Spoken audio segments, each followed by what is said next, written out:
The air in courtroom 4B was a physical presence, thick and heavy with the scent of old wood, floor wax, and the collective, bated breath of over 100 people. It clung to the high, coffered ceilings and settled in the deep grain of the oak, paneling that lined the walls, absorbing the low, anxious hum of whispered conversations. Sunlight filtered through the tall, arched windows, fell in dusty, slanted columns across the room, illuminating the silent dance of microscopic particles and lending a near-sacred quality to the proceedings. It was a cathedral of jurisprudence, and on this particular Tuesday morning, it felt as though the very foundations of state governance were being weighed in its hallowed scales. At the prosecution's table, Pam Bondi sat perfectly still, a study in composed intensity.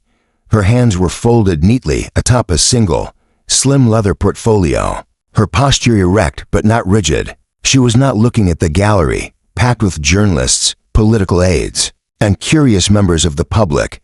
She was not looking at the defense table, where Governor James Roberts, a man whose charisma was usually an impenetrable shield, sat with his lead counsel, the formidable Arthur Finch. Instead, her gaze was fixed on the empty judge's chair, her mind a chessboard where the next 10 moves were already being calculated and recalculated. Beside her, Julian Croft, a junior attorney on her team, shifted in his seat for the 3rd time in as many minutes. The crisp sound of his starched shirt a small disruption in the tense quiet. He was brilliant, a rising star from a top law school, but this was a different league entirely. The pressure in the room was immense, a palpable force emanating from the sheer political weight of the man they were challenging. Governor Roberts was not just a politician, he was an institution in the state, a 2-term incumbent whose approval ratings had consistently defied political gravity. His signature legislation, the Integrity in Governance Act, had been hailed by his supporters as a revolutionary step towards transparency and accountability. It was this very act that was now at the heart of the proceedings. Bondi's office, the State Ethics Commission, was arguing that the process of its creation had been improperly and covertly influenced by InnovateNext Corporation, a tech behemoth that stood to gain significantly from certain obscure clauses within the bill. "Are you all right, Pam?" Julian whispered, his voice barely a tremor. He adjusted his tie, his knuckles white. Bondi's focus shifted slightly. She turned her head, her expression softening just enough to convey reassurance. "Perfectly, Julian. Remember what we discussed. Let them build their case. Let them build it high and wide. The taller the structure, the more dramatic the fall." Her voice was low and steady, a calm island in the churning sea of anticipation. She gave a small, almost imperceptible nod towards the defense table. "Mr. Finch is a showman. He will want to put on a performance for the governor and for the cameras. Let him. Our performance comes later." Julian swallowed, nodding as he tried to absorb her confidence. He glanced over at Governor Roberts. The man was a master of public perception. Even here, under the harsh glare of legal scrutiny, he exuded an aura of wronged nobility.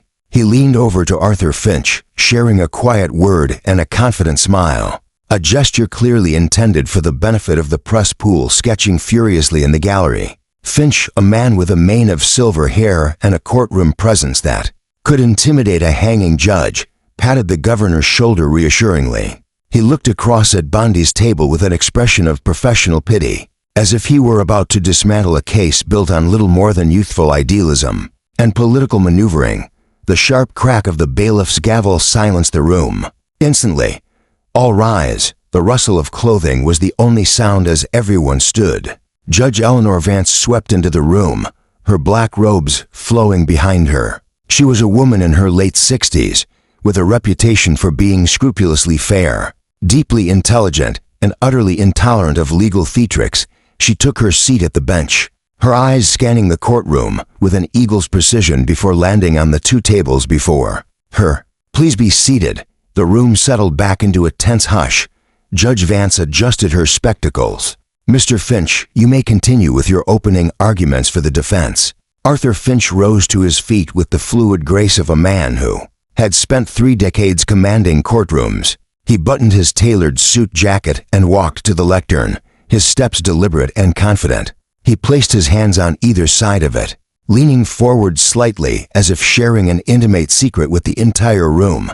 "Your Honor, esteemed counsel, ladies and gentlemen of the gallery," he began, his voice a rich baritone that filled the space without effort.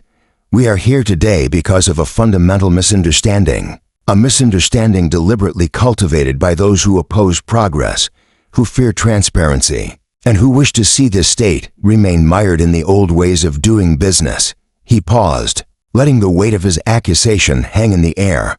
"Governor Roberts," he continued, turning to gesture towards his client, "is a man of vision.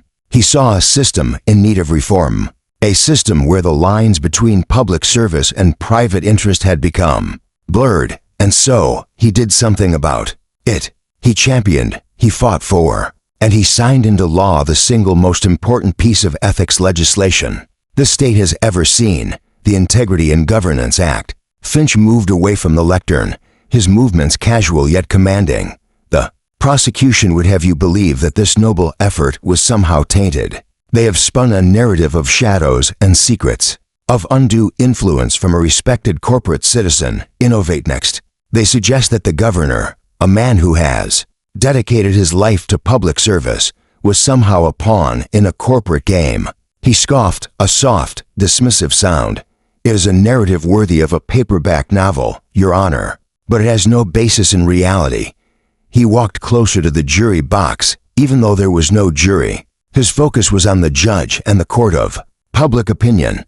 The reality is far more straightforward. The creation of this act was a model of modern governance. Governor Roberts and his team engaged with stakeholders from across the spectrum: academics, community leaders, business innovators, and yes, representatives from companies like InnovateNext. Why? Because to regulate an industry, you must first understand it. To create effective policy, you must listen to all voices, not just the ones that echo your own preconceived notions. Bondi remained impassive, her gaze steady, her breathing even. Julian, however, was scribbling notes furiously, his brow furrowed in concentration. He could feel the narrative taking hold. Finch was brilliant at framing the debate, at turning a potential weakness the meetings with InnovateNext into a strength, a testament to the governor's thoroughness.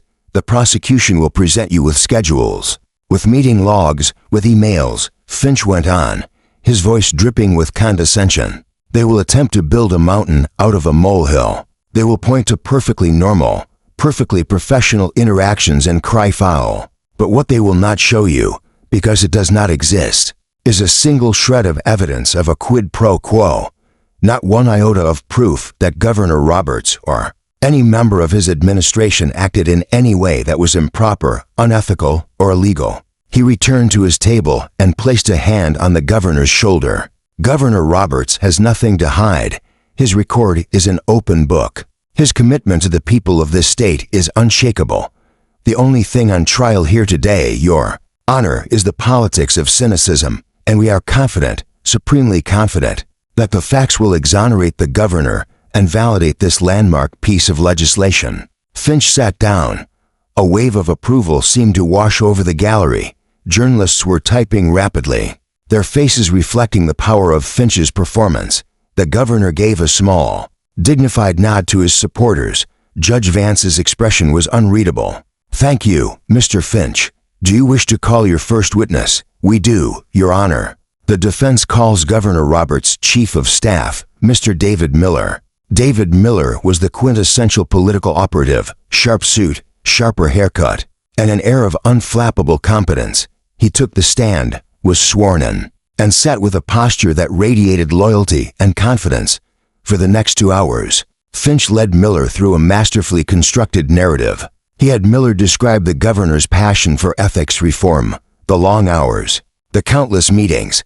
He produced document after document, official schedules, public meeting minutes, policy drafts that had been circulated to dozens of different groups for comment. Each exhibit was entered into evidence. Another brick in the wall of transparency Finch was building around his client.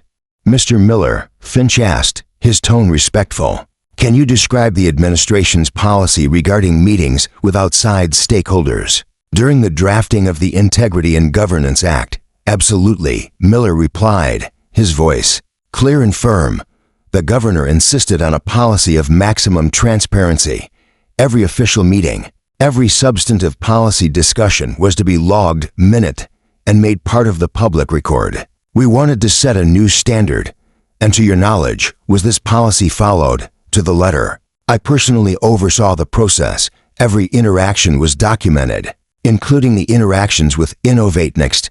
Yes, we met with their policy team on 3 separate occasions at the state capitol. All 3 meetings are in the official logs, along with summaries of the topics discussed. Finch walked back to his table and picked up a thick binder. I'm holding here the complete record of the governor's official schedule for the 6 months leading up to the bill's passage, a record provided to the prosecution during discovery. Mr. Miller, have you reviewed this document? I have. I helped compile it. Is it, to the best of your knowledge, a complete and accurate record of the governor's professional activities during that period? It is, Miller said without a moment's hesitation. No further questions for this witness at this time, Your Honor. Finch sat down, looking supremely satisfied. He had just had his own witness swear, under oath, that the official record was complete. He had laid the trap, he believed, for Bondi. Any discrepancy she found would be minor, a clerical error that he could easily dismiss, making her look petty and desperate. The courtroom was quiet.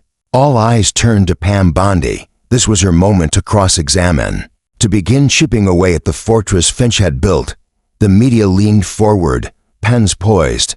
The governor watched her, a faint, confident smirk playing on his lips. Bondi rose. Slowly, she did not approach the lectern.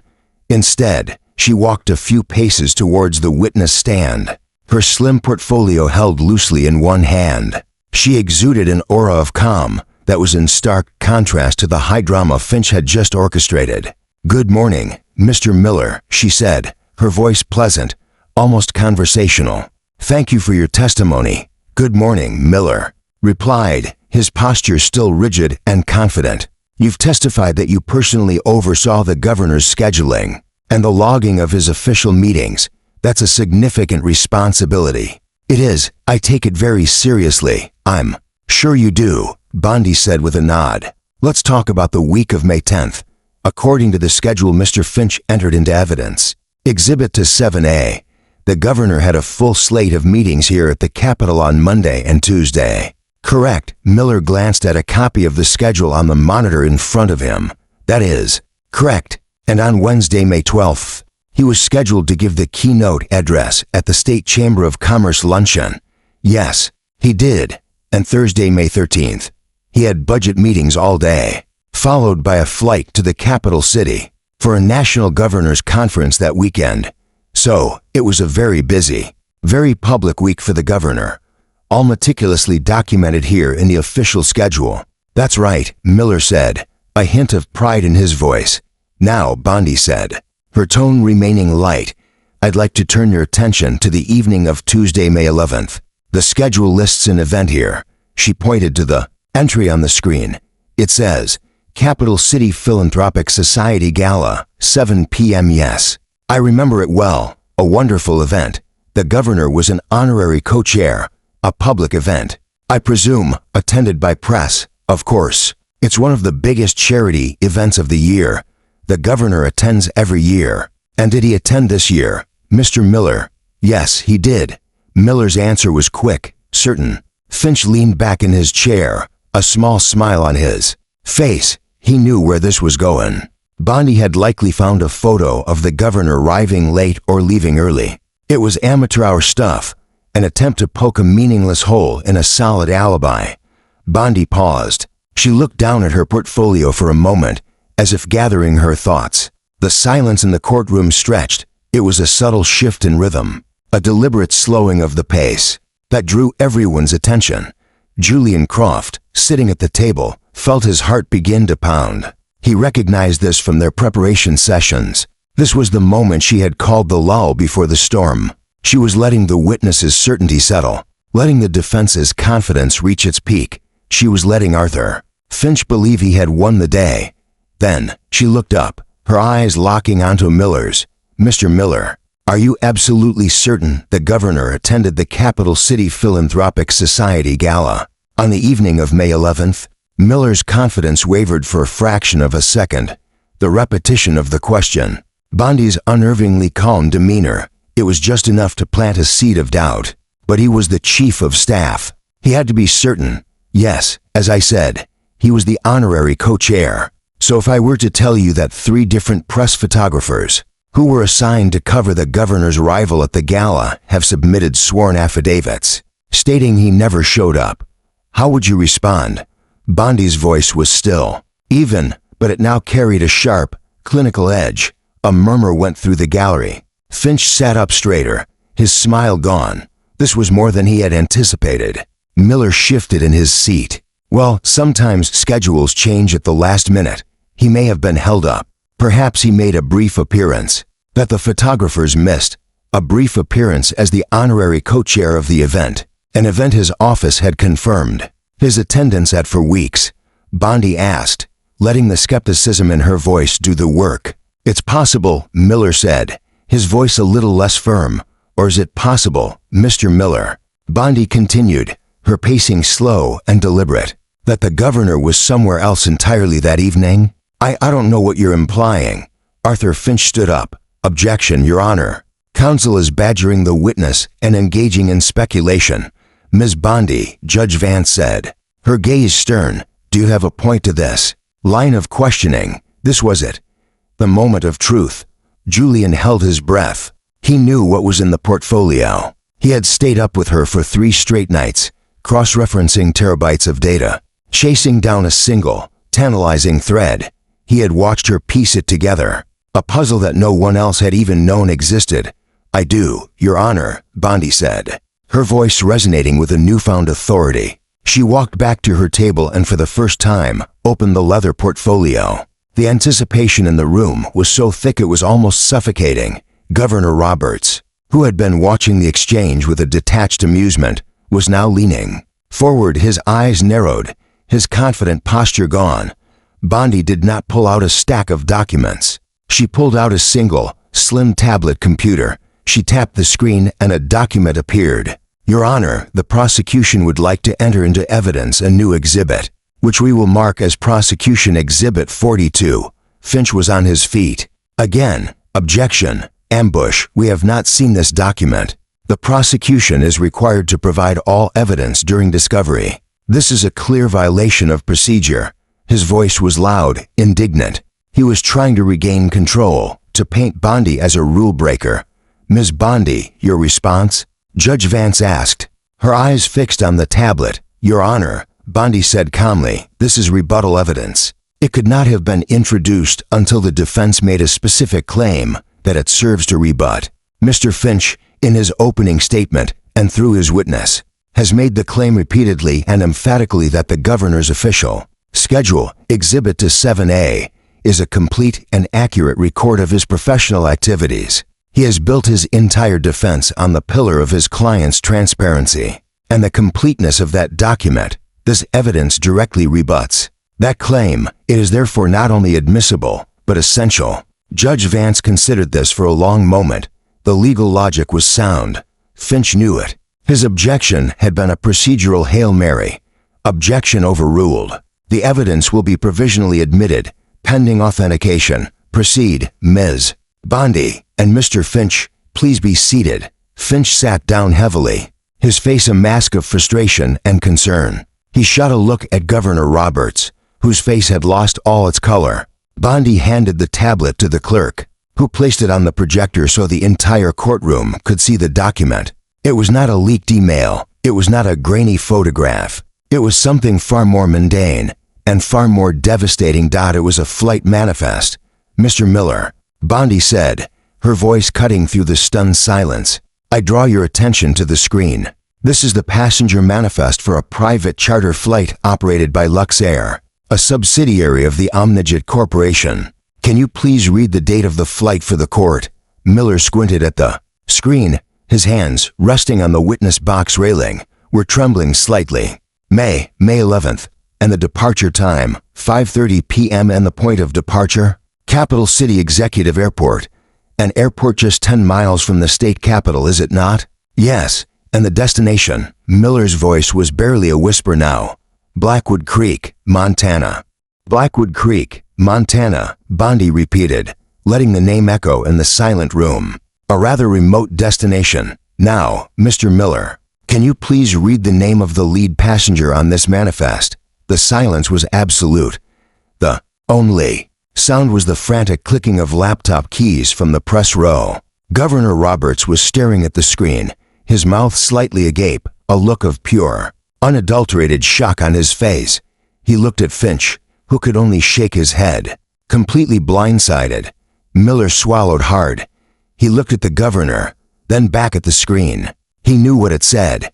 He knew he was trapped. It reads, James Roberts. A collective gasp went through the gallery. It was a soft, unified sound of disbelief. Bondi was not finished. She was a surgeon making precise, deliberate incisions. So, while the governor's official, public schedule, the one you swore was complete and accurate, had him attending a charity gala in his own city, he was, in fact, on a private jet flying to a remote location in Montana.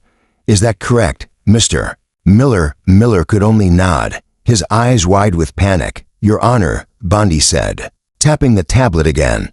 A new document appeared on the screen.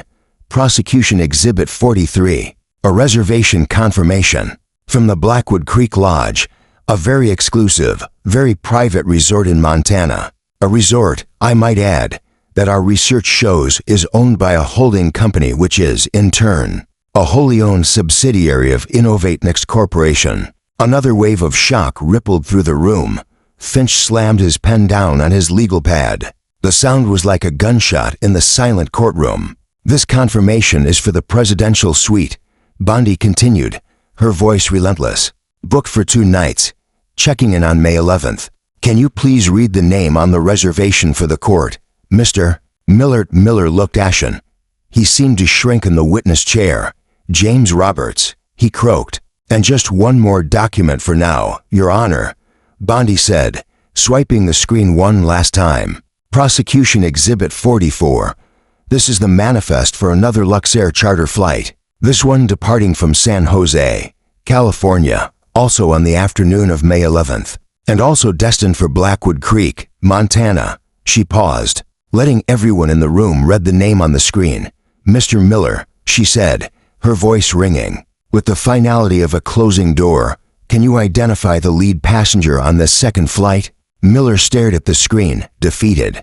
David Chen, Bondi repeated, turning to face the judge and the gallery. The chief executive officer of Innovatenext Corporation, the very man whose companies influenced the defense claims, was nothing more than standard, transparent, on the record stakeholder engagement. She turned back to Miller, her expression now one of cold, prosecutorial fury. So, Mr. Miller, I will ask you one more time. Was the governor's official schedule a complete and accurate record? Was his administration's engagement with Innovatenext fully transparent and on the record? Or was there, in fact, a secret, off-the-books meeting at a private resort owned by Innovatenext between the governor and their CEO, a meeting deliberately concealed from the public, and this, court by a falsified official schedule? Miller slumped in his chair. He looked at Finch, who looked at the floor. He looked at the governor, who stared straight ahead, his face a granite mask of disbelief and ruin. He had no answer. There was no answer. The entire structure that Arthur Finch had so masterfully constructed over the morning, the fortress of transparency, the pillar of integrity, the narrative of wronged nobility, it had not just been cracked, it had been shattered. It had collapsed into dust in the space of 5 minutes. Pam Bondi had waited. She had shown patience. She had let her opponent build his entire argument on a foundation of lies she knew she could disprove. She had waited for the perfect moment when the lie was stated most boldly, most confidently, under oath. And then, with the flawless, devastating precision of a master strategist, she had struck. The courtroom was left in absolute, profound silence. The only sound was the distant wail of a siren, a fitting soundtrack to the wreckage of Governor Roberts' defense. The dust from the collapse was still settling, but one thing was clear to everyone in that room. the case, and perhaps a political career had been irrevocably altered. Pam Bondi had not just won the day, she had redefined the entire battle. Her preparation had been flawless, her timing had been perfect. Judge Vance, her face grim, finally broke the silence. The court will take a 30-minute recess. The crack of her gavel was the signal for chaos to erupt. The moment she swept from the room, the gallery exploded. Reporters scrambled for the doors, shouting into their phones, "Get me on the air now. You are not going to believe this." The sound was a cacophony of urgent, overlapping voices. The first wave of a story that was about to break across the nation. Arthur Finch rushed to Governor Roberts' side. The governor hadn't moved. He was still staring forward, his eyes fixed on the empty witness stand as if he could still see David Miller, wilting under Bondi's questioning. The confident smile he had worn just an hour ago seemed like a relic from a different era. His face was pale, his hands clenched into tight fists on the table. "Jim, we need to talk," Finch said, his voice a low, urgent hiss. He shielded their conversation from the prying eyes and ears of the few remaining people in the courtroom. How did she find out? The resort, the flights, that was supposed to be ironclad, completely off-grid. Roberts finally turned to look at his lawyer, his eyes filled with a mixture of fury and panic. "How should I know, Arthur? You're the legal genius. You were supposed to have this handled. You told me her case was weak, built on innuendo." "It was," Finch insisted, running a hand through his previously immaculate silver hair. "It was all circumstantial, until this. This is concrete. Flight manifests, hotel records. This isn't innuendo. This is a receipt. How could you not tell me about a secret meeting in Montana?" "It wasn't a secret meeting," Roberts snapped, his voice dangerously low. "It was an informal conversation. A chance to talk policy away from the press and the lobbyists. Chen wanted to understand my vision. There was no quid pro quo. Nothing improper was discussed. It doesn't matter what was discussed." "Jim," Finch shot back, his professional composure cracking. "The only thing that matters is that it happened, and you hid it. You and your chief of staff lied on an official document that I then had him swear under oath was true. You let me build our entire defense on a lie. She led us right into it. She played us." The governor's anger seemed to deflate, replaced by a dawning sense of dread. He looked over at the prosecution's table. It was empty. Bondi and her junior associate had slipped out, quietly amidst the initial burst of chaos, their work for the morning done. "What do we do now, Arthur?" he asked, the bravado gone from his voice, replaced by the raw fear of a man watching his world crumble. Finch took a deep breath, trying to force his mind back into strategic mode. He was struggling, his carefully planned defense was in ruins. He had to rebuild, but with what? The foundation was gone. "We need to reframe," he said, thinking aloud. "Okay, we acknowledge the meeting. We say it was an error in judgment not to log it, an oversight committed in the interest of having a frank, unfiltered discussion for the good of the state. We lean into the no quid pro quo angle. We portray it as a mistake, not a conspiracy."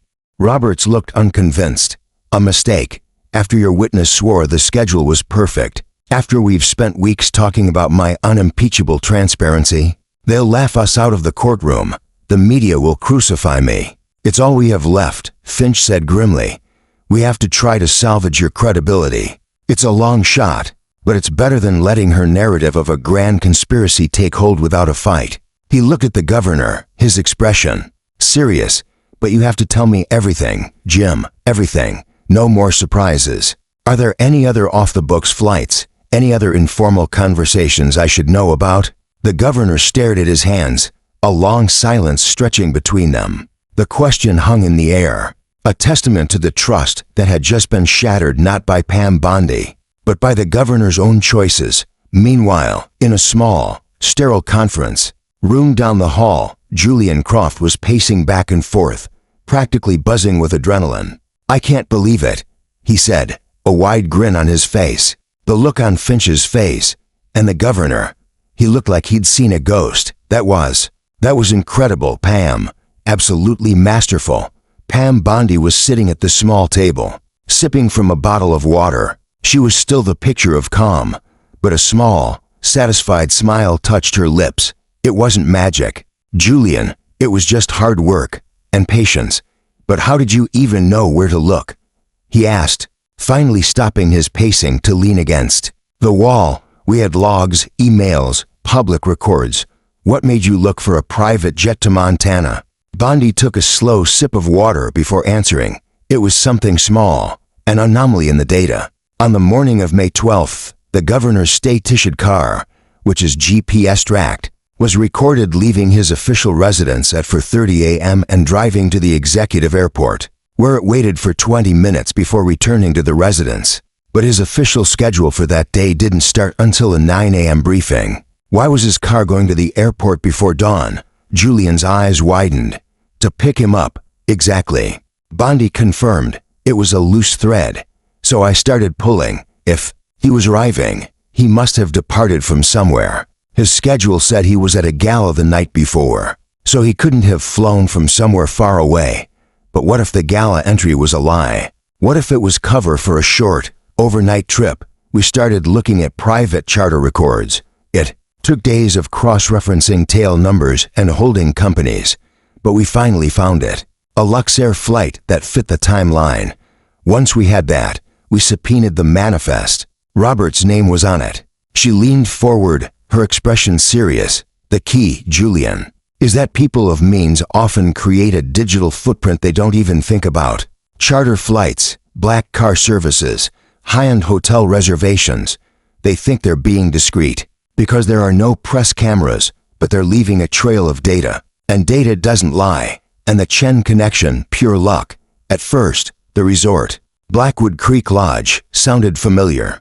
I remembered seeing it in an article about corporate retreats. A quick search showed it was owned by an InnovateNext subsidiary. That's when I knew we had more than just a scheduling discrepancy. We started searching for all private flights into the small airstrip near the lodge. For that same day, we found the flight from San Jose. When we got the manifest and saw David Chen's name, well, that's when the whole picture came into focus. She smiled again. Flawless preparation. Julian, that's how you create perfect timing. You don't get lucky. You make your own luck by being more prepared than the other side. Outside the courthouse, the scene was one of controlled pandemonium. A sea of reporters and camera crews had formed on the courthouse steps. At the center of it, standing before a bank of microphones, was Maria Flores, the lead political correspondent for a national news network. Her face was flushed with excitement, her voice sharp and clear as she delivered her live report. We are coming to you live from the steps of the state courthouse, where a routine hearing in the case against Governor James Roberts has just taken a dramatic and explosive turn, she said, her voice conveying the gravity of the moment. In a stunning piece of courtroom theater, Pam Bondi, lead counsel for the State Ethics Commission, presented evidence that appears to completely dismantle Governor Roberts' primary line of defense. The camera zoomed in on her face. For weeks, the governor's team, led by the renowned attorney Arthur Finch, has argued that his administration's dealings with the tech giant InnovateNext were completely transparent and on the record. Today, Mr. Finch had the governor's own Chief of Staff, David Miller, testify under oath that the governor's official schedule was a complete and accurate record. But in a cross-examination that will likely be studied in law schools for years, Ms. Bondi produced evidence flight manifests and hotel records showing that on the evening of May 11th, Governor Roberts was not at a charity gala as his schedule claimed. Instead, he was allegedly at a secret, off-the-record meeting in a remote Montana resort owned by InnovateNext, with none other than their CEO, David Chen. Behind her, the screen split to show a graphic with the title Governor's Secret Meeting and headshots of Roberts and Chen. The implications here are immense, Maria continued. This isn't just about a scheduling error.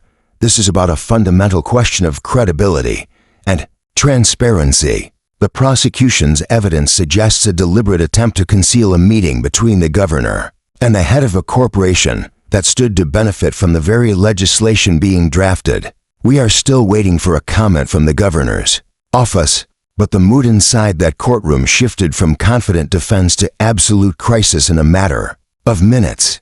Pam Bondi's strategic timing and meticulous preparation have completely upended this case, and the political fallout is likely to be substantial.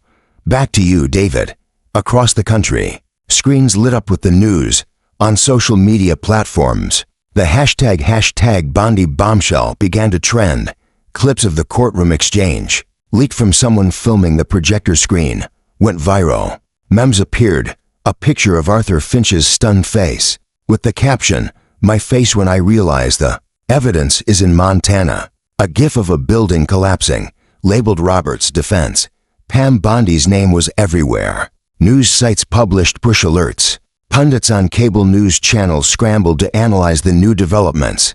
In an instant, a dry, procedural hearing about campaign ethics had become the biggest political drama in the country. The scene had captured the national attention. When the 30-minute recess was over, the courtroom reassembled.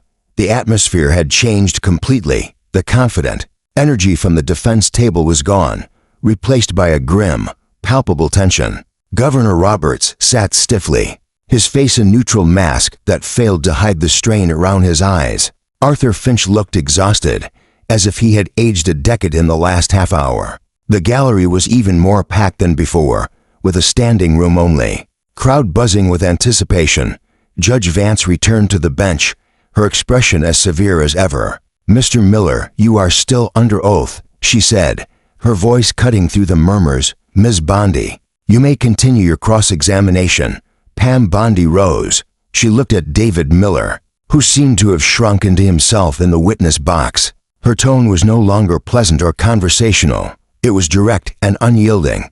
"Mr. Miller," she began, "given the evidence we have just reviewed, do you wish to amend your previous testimony that the governor's official schedule was a complete and accurate record of his professional activities?" Miller looked to Finch for guidance, but Finch could only give a slight, resigned nod. It was the only move they had. "Yes," Miller said, his voice hoarse. "There was an omission." "An omission," Bondi repeated, the words dripping with skepticism. "A secret meeting with the CEO of a multi-billion-dollar corporation at a private resort, owned by that same corporation, deliberately hidden from the public record, is what you call an omission." "Objection," Finch said weakly. "Argumentative, sustained," Judge Vance said. "Rephrase the question, Ms. Bondi. Was the entry for the Philanthropic Society Gala on May 11th a deliberate falsification intended to conceal the governor's true whereabouts?" Bondi asked. Miller hesitated, admitting this would open a new front of legal trouble, potentially perjury or obstruction. It was. It was decided that the conversation with Mr. Chen needed to be private, to allow for a frank exchange of ideas, without the pressure of the media. "So you deliberately put a false event on the governor's public schedule, to provide cover for a secret meeting?" Yes, the admission was quiet, but it landed like a thunderclap in the silent courtroom. "Who made that decision, Mr. Miller? Was it your idea, or did it come from the governor?"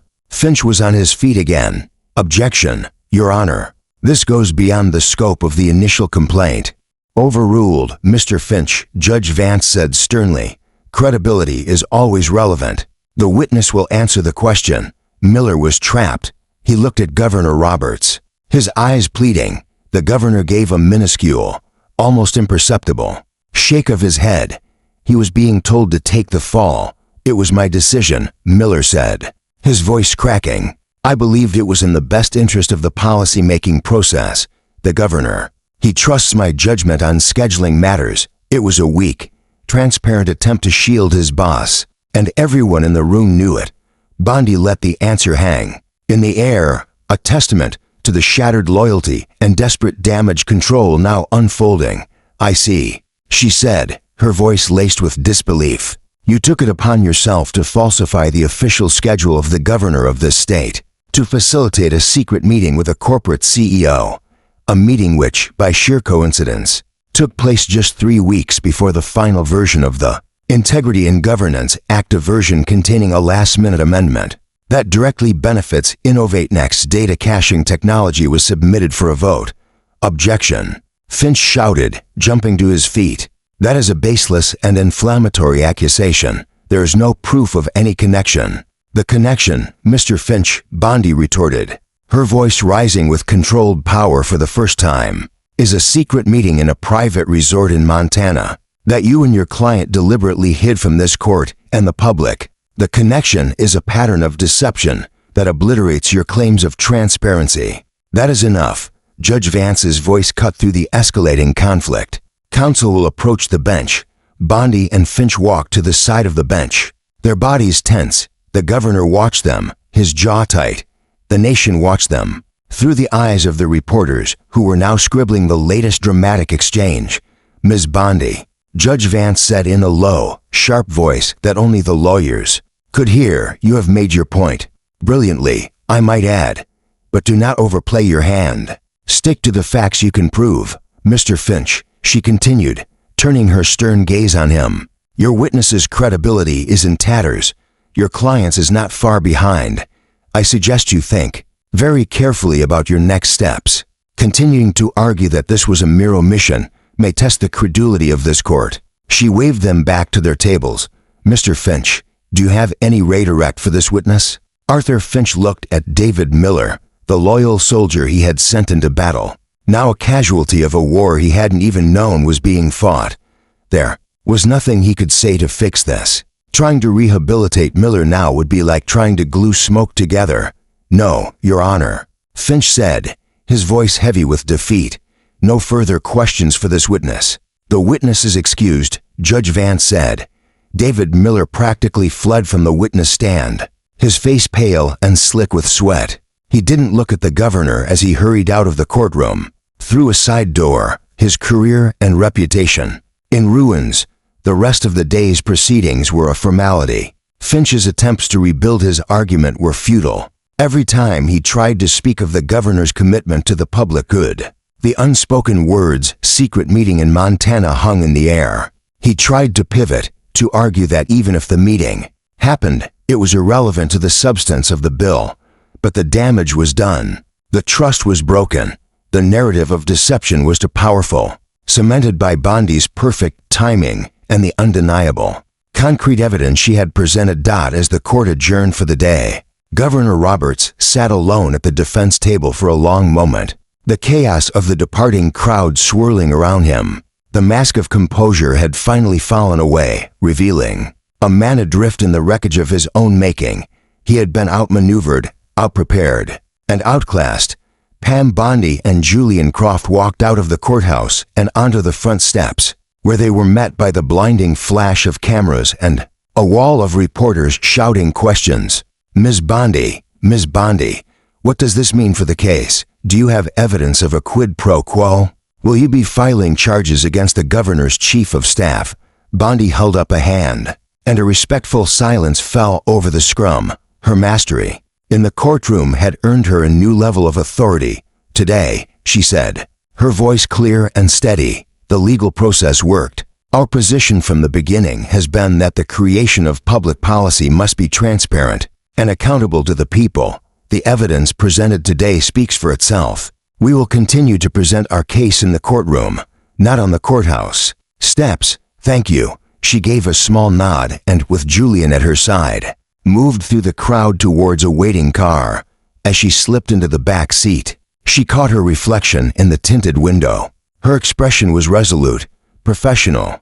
The battle for this case had been won in a single, decisive blow, but she knew the larger war for public integrity was far from over. The city lights began to blur as the car pulled away from the curb, a stream of color against the darkening sky. She was already thinking about tomorrow, about the next move, her mind a chessboard once again, calm and focused, ready for the long game that had just begun. The story of Pam Bondi's perfect timing was no longer just a legal strategy. It had become a national headline, a lesson in political gravity, and a stark reminder that in the theater of law and politics, the most powerful weapon is often not a loud accusation, but a quiet, irrefutable fact delivered at the exact right moment.